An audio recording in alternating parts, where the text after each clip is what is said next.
Darbhanga news express में आपका स्वागत है। मैं हूं विनीता। प्रस्तुत है आज की ताजा खबरें। 8 नवंबर से हवाई सेवा हो रही है शुरू। दरभंगा जेट एयरवेज ने दरभंगा से हवाई यात्रा के लिए अब टिकट बुकिंग शुरू कर दी है। दरभंगा से दिल्ली, मुंबई एवं बेंगलोर के लिए हवाई यात्रा के लिए फ्लाई स्पाइस जेट के वेबसाइट पर टिकट बुकिंग शुरू हो चुकी है। दरभंगा जेट एयरवेज ने दरभंगा से 8 नवंबर से हवाई यात्रा के लिए अब टिकट बुकिंग शुरू कर दी है। दरभंगा से दिल्ली, मुंबई एवं बेंगलोर के लिए हवाई यात्रा के लिए फ्लाई स्पाइस जेट के वेबसाइट पर टिकट बुकिंग शुरू हो चुकी है। 8 नवंबर से हवाई सेवा शुरू हो रही है। उड़ान प्रधानमंत्री द्वारा शुरू किए गए इस महत्वाकांक्षी उड़ान योजना लाभ अब समस्त मिथिला वासियों को मिलने लगा है। दरभंगा के बीजेपी विधायक ने पहली टिकट दरभंगा से दिल्ली की बुकिंग की है।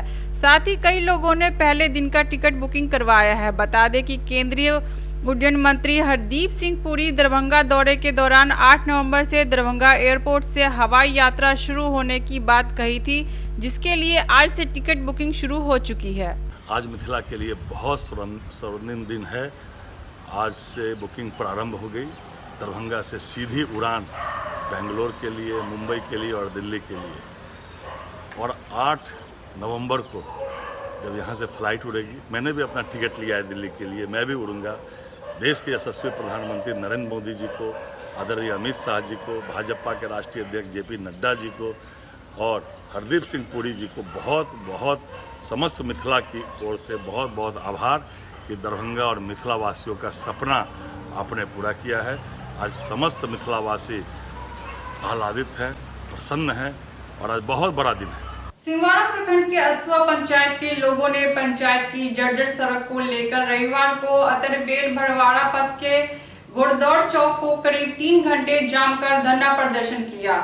रोड नहीं तो वोट नहीं के नारे लगाए। सिंहवाड़ा प्रखंड के अस्तुआ पंचायत के लोगों ने पंचायत की जर्जर सड़क को लेकर रविवार को अतरबेल भड़वाड़ा पथ के घोड़दौड़ चौक को करीब 3 घंटे तक जाम कर धरना प्रदर्शन किया। लोगों ने हाथों में रोड नहीं तो वोट नहीं का पोस्टर लिए हुए थे। लोगों का कहना था कि घोड़दौड़ चौक से कोरोनी जाने वाली मुख्य सड़क की हालत कई वर्षों से खराब बनी हुई है। इस बाबत जनप्रतिनिधि से सरकार तक कई बार गुहार लगाए, लेकिन कोई हल नहीं निकला, जिसके बाद हम लोगों को ये रास्ता अख्तियार करना पड़ा। सिंहवाड़ा वीडियो शशि प्रकाश एवं सिंहवाड़ा थाना अध्यक्ष ने लोगों को समझा बुझाकर फिलहाल मामला शांत कर दिया है, लेकिन लोगों में अभी भी रोष व्याप्त है। पिछले 15 साल से हम लोग अस्तुआ पंचायत की जनता इस रोड की हालत देख रही है। ये चलने लायक रोड नहीं है, गाड़ी तो छोड़ दीजिए, मोटरसाइकिल भी नहीं चला सकते, साइकिल भी नहीं चला सकते। हम लोग को आश्वासन दिया जा रहा है कि अब बन जाएगा, तब बन जाएगा। पिछले 15 साल से हम लोगों को ठगा जा रहा है और कुछ नहीं बन रहा है। इस बार हमारा एजेंडा है, वो चाहे हिंदू हो, मुस्लिम हो, किसी भी वर्ग से हो, किसी भी जाति से हो, रोड नहीं तो वोट नहीं। किसी नेता से हमें कोई प्रॉब्लम नहीं है, लेकिन अगर रोड नहीं मिलेगा, पूरा रोड नहीं मिलेगा तो हम वोटिंग नहीं करेंगे। हमारा एजेंडा ही है, रोड नहीं तो वोट नहीं। ये सशक्तिकरण की बात होती है, सारी बातें होती हैं, और रोड नहीं है कैसे डेवलपमेंट होएगा। आप डेवलपमेंट की बात करते हैं, मूल ढांचे की बात करते हैं, आपके पास रोड नहीं, बिजली नहीं, तो कैसे डेवलपमेंट होगा। आप इस रोड की हालत देख लीजिए, कभी आपदा आ जाए, इमरजेंसी आ जाए तो आपको घूम के जाना पड़ता है। आपके घर के पास जाना हो तो 4 किलोमीटर की टर्निंग लेनी पड़ती है। इसलिए हमें आश्वासन नहीं चाहिए, रोड चाहे इस बार जो हो जाए, वोट नहीं तो रोड। हम इसलिए कर रहा है, हम लोग पूरा समाज मिलके, पूरा अस्तुआ पंचायत के मतलब जितना जनता है उस सब मिलके इसलिए कर रहा है कि हम लोग को जो है 15-20 साल से जो है हम लोग के सामने जो है समक्ष जो है घोड़दौड़ चौक से कोरोनी का जो रोड है उसका इतना बुरा हाल है कि हम लोग को जो आने जाने में जो बहुत होने की परेशानी हो रही है। इसी वजह से जो है हम लोग रोड जाम कर रहे हैं। किसी विधायक, किसी MLA सबको किसी को कहते हैं, हम लोग का जो है कोई बात नहीं सुन रहा है। आज से जो है हम लोग को 15 साल से जो है आने जाने में बहुत परेशानी हो रही है। हम लोग जो किसी अगर एक्सीडेंट हो जाए, किसी आकस्मिक दुर्घटना हो जाए, किसी तरह का अगर आकस्मिक मतलब हो जाए तो हम लोग जो है किसी तरह से जो है मतलब आना जाना जो है रोड पे जो है नहीं कर सकते हैं। झंझारपुर अंदरा घाटी स्थानीय पुलिस ने सोमवार को ग्रामीणों की सूचना पर देवार गांव से एक नाबालिग लड़की को बरामद किया है। उम्र 13 वर्ष है। उसने कहा है 19 तारीख को उसकी मां उसे बिदुलिया गांव में छोड़कर चली गई। जांच के बाद बच्ची को बालिका गृह में भेज दिया गया। झंझारपुर अंद्रा ठाडी स्थानीय पुलिस ने सोमवार को ग्रामीणों की सूचना पर देवहार गांव से एक नाबालिग लड़की को बरामद किया। पूछताछ के बाद पुलिस ने लड़की को चाइल्ड लाइन को सुपुर्द कर दिया है। जांच के दौरान लड़की ने अपना नाम अंजलि कुमारी, उम्र 13 वर्ष, पिता अमर सिंह बताया है। उसने अपने को इलाहाबाद की रहने वाली हूं बताया है। सूत्रों से मिली जानकारी के अनुसार गांव में अफवाह फैली कि शनिवार 19 तारीख शाम को देवहार बिदुलिया गांव में एक 13 वर्षीय लड़की को उसकी मां छोड़कर चली गई। नाबालिग की मानसिक स्थिति कुछ ठीक नहीं लग रही है। ग्रामीणों के अनुसार पूछताछ में उक्त नाबालिग ने बताया कि वह 3 बहन है। पिता के द्वारा रोज शराब नशे में आकर मारपीट किया जाता था। बीते शनिवार को उसकी मां उसको देवहार गांव में छोड़कर चली गई। स्थानीय मुखिया सज्जन ठाकुर ने तत्काल इसकी सूचना अंद्रा ठाडी थाना को दी। मौके पर एएसआई सत्यजय सिंह दलबल सहित पहुंचकर नाबालिग को थाना लेकर आए। पुलिस ने पूछताछ के बाद लड़की को चाइल्ड लाइन को सुपुर्द कर दिया। सोमवार को दरभंगा जिला युवा कांग्रेस के द्वारा मोदी सरकार के द्वारा कृषि विरोधी काला कानून लाने के विरोध में प्रधानमंत्री और मुख्यमंत्री का पुतला दहन का विरोध प्रदर्शन किया गया। कार्यक्रम की अध्यक्षता कर रहे राहुल कुमार झा ने कहा कि कानून के द्वारा किसानों के न्यूनतम समर्थन मूल्य के अधिकार को छीनने की साजिश रची जा रही है। सोमवार को जिला युवा कांग्रेस के द्वारा मोदी सरकार ने संसद में कृषि विरोधी काला कानून लाया था। इसके विरोध में प्रधानमंत्री के समर्थन करते हुए जो वोट किए, मुख्यमंत्री जी का पुतला दहन कर विरोध प्रदर्शन किया। कार्यक्रम की अध्यक्षता कर रहे राहुल कुमार झा ने कहा कि यह कानून विशुद्ध रूप से किसान विरोधी कानून है। इस कानून के द्वारा किसानों के न्यूनतम समर्थन मूल्य के अधिकार को छीनने की साजिश रची जा रही है। इस अध्यादेश का मुख्यमंत्री नीतीश कुमार की पार्टी जेडीयू ने भी संसद में समर्थन किया है। इसी के लिए हम उनका विरोध कर रहे हैं। यहाँ पर 80% किसान 2 एकड़ वाला है, वो क्या करेंगे? ये सरकार पूंजीपतियों का गुलाम बन चुका है। भूमि अधिग्रहण कानून 2013 में जो कानून कांग्रेस ने बनाया, ये उसे भी कमजोर करने का प्रयास किए थे। हमारे नेता राहुल गांधी के करे विरोध के बाद वापस लिए, फिर ये लेकर आए हैं। जिस तरह नोटबंदी का असर 1 साल बाद दिखा, उसी तरह इसका भी असर 1 साल बाद दिखेगा। वहीं पूर्व प्रदेश सचिव तंबीर जी ने कहा कि काला दिवस के रूप में मनाया जाएगा। ये कानून सरकार किसान को भी निजीकरण कर रही है। कार्यक्रम में उपाध्यक्ष देवकी नंदन जी, आशीष कुमार, गुलशन मस्तराम, बम रहमत खान, इफ्तियार खान, रियाज, बसंत, संतोष, मनु, जितेंद्र कुमार, जिला सचिव आदि शामिल थे। आज हम लोग पूरे देश में युवा कांग्रेस के अध्यक्ष माननीय श्रीनिवास जी के नेतृत्व में ये जो काला कानून कल मोदी कैबिनेट के द्वारा पास किया गया है, किसानों को लेकर उनके खिलाफ विरोध प्रदर्शन कर रहे हैं। इनके कानून में ना एमएसपी की चर्चा है, ना समर्थन मूल्य का चर्चा है, ना कोई ये किसान से बात करके इस कानून को लेके कभी ना किसान से बात किए, ना टीवी चैनलों पे इनकी चर्चा की गई। इनका एक ही मकसद है कि इनका जो कोरोना का ही काल में इनका कुप्रबंधन में जो इनकी दशा हुई है, नोटबंदी से जो इनकी अर्थव्यवस्था की दशा हुई है, जीएसटी से जो इनकी अर्थव्यवस्था की दशा हुई है, इन सब मांगों को, इन सब चीज़ों से ध्यान भटकाने के लिए, युवाओं का ध्यान भटकाने के लिए इन्होंने इस कानून को लाया है। इनको ये कानून जब कांग्रेस पार्टी सत्ता में थी तब इनसे बेहतर ये कानून किसान के लिए लेके आई थी लोकसभा में। तब इनके की दिवंगत जो नेता थे विपक्ष के सुषमा स्वराज जी, तब ये कह रहे थे कि धोती कुर्ता वाले के बदबू आ रही है इन सरकारों के खिलाफ। अब इनको क्या गमक आ रही है? क्या ये गारंटी लेंगे?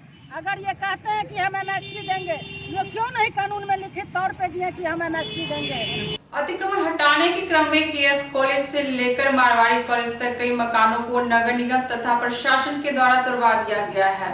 इस दरमियान विनय कुमार का परिवार प्रशासन के इस रवैये से खासा नाराज है। उनका मानना है कि ना ही किसी प्रकार का कागज चेक किया गया और ना ही कोई कानून का पालन किया गया है। जबरदस्ती बुलडोजर उनके मकान पर चलवा दिया गया।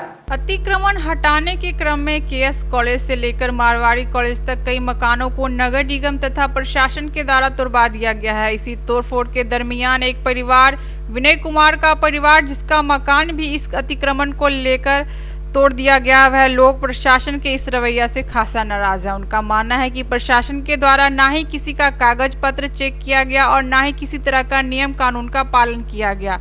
जहां रोड 18 फीट है वहां भी 22 फीट सड़क व नाला के लिए लिया जा रहा है, तो प्रशासन को इसकी सूचना अग्रिम देना चाहिए था। हम उसी हिसाब से अपने मकान को अपने स्तर पर तोड़वाते, लेकिन प्रशासन ने ऐसा नहीं किया। जबरदस्ती बुलडोजर लेकर हमारे मकान में लगा दिया, जिससे पूरा मकान हिल गया। हमारा बहुत बड़ा नुकसान हुआ है, जिसको लेकर प्रशासन से बात करने गए तो प्रशासन बात करने के लिए भी तैयार नहीं है, ना ही कागज को देखने के लिए तैयार है। वह सिर्फ एक ही गाना गा रही है, 22 फीट सड़क चाहिए। तो इस बात को लेकर एक परिवार बुरी तरह आहत हुआ है। उसने कहा है कि हम इस मामले को लेकर हाई कोर्ट तक जाएंगे और वहां से अपने लिए तथा समाज के लिए न्याय की गुहार लगाएंगे। उम्मीद करते हैं कि न्यायालय हमको न्याय देगी। यहाँ के प्रशासन तो हम लोगों का सुनता नहीं है, उसकी जो मर्जी होती है वही करता है, लेकिन हम इतना ही तक नहीं रहेंगे। इस बात को लेकर हम आगे तक जाएंगे। अब देखना चाहिए आगे क्या होता है। सड़क निर्माण और नाला बनना बड़ी खुशी की बात है, लेकिन इस तरह का ठेकेदार या पदाधिकारी द्वारा जो कृत्य किया गया है वह दुर्भाग्यपूर्ण है। पदाधिकारी जिस समय क्षतिग्रस्त कर रहे थे उस समय हम लोगों ने पूर्व के फैसला कुछ अभिलेख दिखलाना चाहे जो हमारे छोटे भाई आपको बतलाएंगे, तो कहे कि नहीं यह तो 99 का ऑर्डर है, इस DCLR के आदेश को हम नहीं मानते हैं। तो हम लोग भला आदमी उनसे धक्का मुक्की गाली गुप्ता सुने, इसलिए हम लोग कहे कि तोड़ दो। भविष्य में आगे आप इस ज़मीन के विषय में पूरा इतिहास हमारे छोटे भाई से बने, जो हम लोगों के साथ पूर्व का एग्रीमेंट है उसके मुताबिक बने, और जो क्षतिग्रस्त हुआ है उसके लिए हम कानूनी कार्रवाई करेंगे। आपका शुभ नाम? मेरा नाम विनय कुमार, पिता स्वर्गीय तारकेश्वर प्रसाद। अब क्या कहना चाहते हैं इस बारे में? जैसा कि आपको हमारे बड़े भैया विनय भैया ने आप लोगों को बताया ही सारी बात, लेकिन मैं इस तथ्य के आलोक में थोड़ा कुछ वैधानिक चीज़ें आपको बताना चाहता हूँ। सबसे पहले तो इस जगह की स्थिति को मैं समझाता हूँ। यहाँ से जो रोड जा रहा है उसका खेसरा नंबर 1033 है और सड़क के पूरब हम लोगों की रैयती भूमि 953 जिसका खेसरा नंबर है वो है, और उसके पूरब और चले जाएंगे तो 862 नंबर का खेसरा जो कब्रिस्तान का खेसरा है। अब आई बात, ये बात होगी 1996-97 के आसपास की। उस समय हम लोग बहुत छोटे रहे होंगे। हमारे बड़े बाबूजी जो अब नहीं रहे, स्वर्गीय तारकेश्वर प्रसाद ने, जो आप अभी ये कब्रिस्तान की 4 दीवारी देख रहे हैं, उस 4 दीवारी डालने के क्रम में काफ़ी यहाँ पे तनावपूर्ण स्थिति, सामुदायिक तनावपूर्ण स्थिति पैदा हुई थी, जिसमें हिंदू मुस्लिम के बीच में थोड़ा तनावपूर्ण स्थिति हो गई थी। उस समझौते के तहत उसमें बहुत सारी बैठकें हुई और हम लोगों ने काफ़ी सारे आवेदन दिए। हमारे आवेदन के आलोक में भूमि सुधार अपसमाहर्ता महोदय DCLR महोदय ने एक आदेश जारी किया था और उस आदेश में ये स्पष्ट रूप से लिखा हुआ था कि हम लोगों की जो रैयती ज़मीन जो सड़क 1033 खेसरा के पूरब में है, उस ज़मीन को कब्रिस्तान के 4 दीवारी के अंदर दे दिया गया और यथावत वस्तु स्थिति रास्ते का बनाए रखने के लिए हम लोगों को रास्ते की ज़मीन दे दी गई। ये हम लोग का एडजस्टमेंट है। ये मेरे पास इसका पेपर है जो हम लोगों ने दिनांक जब इस रोड के अतिक्रमण मुक्त करने के लिए जब ध्वनि विस्तारक यंत्र से इसका प्रचार प्रसार हो रहा था, हमने 2 तारीख को ये आवेदन अंचल अधिकारी को, भूमि उप समाहर्ता महोदय और आपको PWD, चूँकि ये कार्य PWD के अंतर्गत था, उनको भी हमने ये पिटीशन दिया था। लेकिन खेद की बात है और दुर्भाग्यपूर्ण बात है कि कल जब 19 तारीख को 19/9/2020 को यहाँ पे काफ़ी पदाधिकारी लोग बैठे हुए थे, मैं उनका पद और वो नहीं बता सकता हूँ, और काफ़ी फोर्स वगैरह थी, तो मैं ये कागज़ लेके व्यक्तिगत तौर पे अपने भाइयों और कुछ लोग भी थे हमारे साथ, उनके साथ गया। He even do not thought it proper to look into this paper. वो कह रहे हैं ऐसे पेपर तो बहुत आते रहते हैं। अब मुझे एक बात बताइए, हम लोग हैं लॉ अबाइडिंग सिटीजन, हम तो कहते हैं कि रोड का सौंदर्यीकरण कर रहे हैं, आप हमारा हद बांध दीजिए। और मेरी जो ज़मीन उधर गई है मेरे को रिलीज़ कर दीजिए वो ज़मीन, और आप इसमें बढ़िया रोड बनाइए ना, इसमें सुख सुविधा तो हम लोगों को मिलने वाला है। किसान संगठनों के राष्ट्रव्यापी आह्वान पर भाकपा माले से संबंध अखिल भारतीय किसान महासभा के बैनर तले बहादुरपुर प्रखंड अंचल कार्यालय के मुख्य गेट पर किसान विरोधी तीनों कृषि बिलों की प्रतीकात्मक रूप से चलाया गया और किसान विरोधी काला कानून को वापस लेने की मांग की। 25 सितंबर को बड़े पैमाने पर प्रतिरोध प्रदर्शन किया जाएगा। किसान विरोधी काला कानून के खिलाफ किसान संगठनों के राष्ट्रव्यापी आह्वान पर भाकपा माले से संबंध अखिल भारतीय किसान महासभा के बैनर तले बहादुरपुर प्रखंड अंचल कार्यालय के मुख्य गेट पर किसान विरोधी तीनों कृषि बिलों की प्रति को प्रतीकात्मक रूप से जलाया गया और इस किसान विरोधी काला कानून को वापस लेने की मांग की गई। विरोध मार्च तक नेतृत्व अखिल भारतीय किसान महासभा के जिला सचिव प्रवीण यादव, जिला उपाध्यक्ष ईश्वर दयाल सिंह, परमेश्वर पासवान, राम सुदिष्ट झा, लाल बाबू सिंह, सुमन शाह, मनोज माझी आदि ने किया। प्रतिवाद के जरिए कृषि बिल वापस लेने, खेती व किसानों को कॉरपोरेट के हवाले करने पर रोक लगाने, खाद्य सुरक्षा व खाद्य संप्रभुता पर हमला बंद करने, कृषि में बहुराष्ट्रीय व कॉरपोरेट कंपनियों के प्रवेश पर रोक लगाने, किसानों को फसल में लागत से 1.5 गुना न्यूनतम समर्थन मूल्य देने की मांग की गई। किसान विरोधी कानून की प्रति जलाते हुए किसानों ने खेती किसान बचाओ, कॉरपोरेट राज पर रोक लगाओ, मोदी सरकार होश में आओ, किसानों पर हमला बंद करो, कृषि की पूंजीपतियों के हवाले करना बंद करो, कंपनी राज नहीं चलेगा आदि नारे लगाए। इस मौके पर किसान नेताओं ने कहा कि पूरे देश में किसानों के विरोध के बावजूद मोदी सरकार जबरन कृषि बिल देश पर थोप रही है। किसानों को फायदा पहुंचाने के लिए नहीं बल्कि देशी विदेशी कॉरपोरेट कंपनियों को फायदा पहुंचाने के लिए किया जा रहा है। लॉकडाउन से परेशान किसानों को बर्बादी व गुलामी की तरफ धकेला जा रहा है। किसानों को मंजूर नहीं है। देश के किसान खेती बचाने और अपने अधिकार के लिए लड़ाई और तेज करेंगे। 200 से ज्यादा किसान संगठनों के राष्ट्रीय मंच अखिल भारतीय किसान संघर्ष समन्वय समिति के आह्वान पर 25 सितंबर को बड़े पैमाने पर प्रतिरोध प्रदर्शन किया जाएगा। इस दिन पंजाब, हरियाणा सहित कई राज्यों में बंद का आह्वान किया गया है। मुनाफा देना होगा, किसानों के तमाम कर्ज माफ करना होगा, किसानों के तमाम कर्ज माफ करना होगा, इंकलाब जिंदाबाद, अभी तो ये अंगराई है, अभी तो ये अंगराई है, किसान विरोधी बिल को फेंक दो, फाड़ दो, किसान विरोधी बिल को फेंक दो, फाड़ दो, किसान विरोधी काला कानून वापस लो, किसान विरोधी काला कानून वापस लेना होगा। सोमवार को प्रेस वार्ता कर जिला अध्यक्ष त्रिभुवन कुमार ने बीएड प्रवेश परीक्षा में सम्मिलित होने वाले सभी छात्र छात्राओं को शुभकामनाएं दी और कहा किसी प्रकार की परेशानी होती है तो वे उनसे संपर्क कर सकते हैं। एनएसयू जिला अध्यक्ष त्रिभुवन कुमार ने कल बिहार में संयुक्त बीएड प्रवेश परीक्षा में सम्मिलित होने वाले सभी छात्र छात्राओं को शुभकामनाएं देते हुए हेल्पलाइन नंबर जारी किया है, जिसमें उन्होंने कहा है कि अगर छात्र छात्राओं को किसी प्रकार की परेशानी होती है तो वो हमारे हेल्पलाइन नंबर 8210340175, एनएसयू विश्वविद्यालय अध्यक्ष 7903827498 एनएसयू जिला अध्यक्ष पर संपर्क करें। साथ ही उन्होंने छात्र छात्राओं को सलाह दिया कि परीक्षा केंद्र पर 9 बजे पहुंचे, समय से 1:30 बजे पूर्व पहुंच जाएं और एडमिट कार्ड में दिए गए निर्देशों को अच्छी तरह पढ़े व सभी प्रश्नों का उत्तर दे। वहीं मौके पर दरभंगा एनएसयू जिला अध्यक्ष त्रिभुवन कुमार ने छात्र छात्राओं को सलाह दिया कि मास्क, सैनिटाइजर और आधार कार्ड को साथ ले जाएं। किसी प्रकार की समस्या होने पर उनसे संपर्क करें। नमस्कार। ललित नारायण मिथिला यूनिवर्सिटी में कल से जो बीएड का एंट्रेंस एग्ज़ाम होगा उस एंट्रेंस परीक्षा में भाग लेने वाले तमाम छात्र छात्राओं को दरभंगा एनएसयू की ओर से शुभकामनाएं हैं, बधाई है।